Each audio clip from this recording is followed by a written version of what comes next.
So any questions you guys have about the animation industry, post them in the comments below. The point of this video is not to be negative, but to shine some light on the realities of what it's like working in the industry. At least my experience working in the industry. The more you know, the more prepared you can be when you finally land that studio job. So the first thing, job security. A lot of the work in the industry is contract based, which means when the project is up, so is your time at that studio. Really, get comfortable with unemployment. Now, as you grow in the industry and work at a few different studios and make some connections, it does get easier to find work. And if you have great relationships with certain studios, of course they're going to take you back when they ramp up production again. But even so, there can still be some pretty large gaps between contracts. So be prepared to constantly be on the lookout and applying for jobs. This can stress some people out, especially if you come to the end of your contract date and you don't have a job lined up after. Just posting your work online and staying active within the animation community can really help keep you informed about what studios are working on and make that job hunt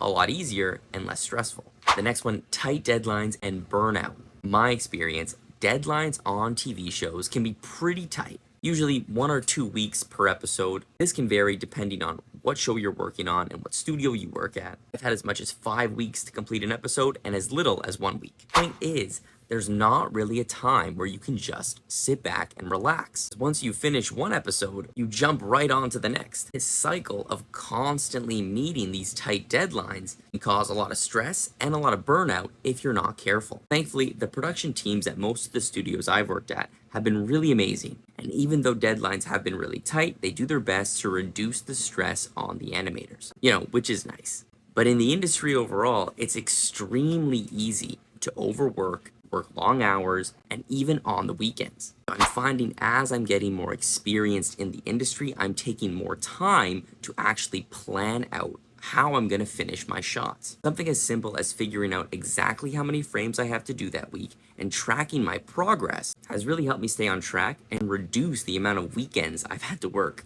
Now, there are definitely a few time-saving tricks that have been working for me recently, but we'll cover those in another video. The third thing is, not all shots are exciting. If you think you're going to be animating crazy fight scenes and super emotional, dramatic shots all the time, that just isn't realistic. Of course, every show has amazing shots that are super fun to work on, but they also have their fair share of just regular, not as exciting shots. For example, characters sitting around a dinner table talking, characters sitting in a chair, or just walking down the street, not to mention the amount of background characters some episodes can have. Now, I'm not saying that you can't make these shots interesting, and these shots are certainly necessary to make a full show. Just don't expect to be animating blood-pumping, action, matrix fight scenes all the time.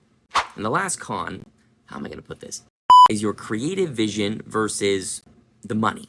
So as an animator, you get a certain amount of creative freedom within the shots that you do, in terms of acting choices, and even to a certain extent, posing and character composition. But you have to remember, a show is meant to make money. It needs to be out on time in order to do that. If you're missing your deadlines by trying to make every shot perfect exactly how you want it, it turns out that's not really going to cut it in the TV industry. There are many shots that I've animated where I look back and say, man, I wish I could have added this extra movement on the hair, or maybe finesse that expression a little bit more. In reality, there just isn't enough time. Trick is balancing that quality and still meeting those deadlines. So figuring out where you need to put the most effort and where it's necessary to take some shortcuts. I just think that comes through practice and getting comfortable with the show you're working on. So for example, when I was on Saving Me, the director told us we didn't have to move the jaw when we animated the lip sync. However, on the show I'm on now, we need to animate that jaw when the mouth moves.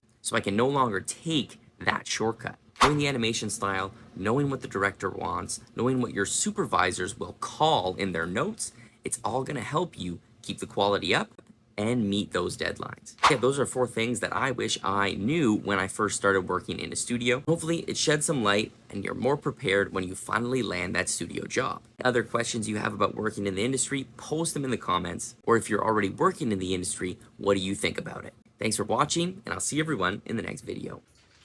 It's time for lunch. Oh yeah, oh yeah.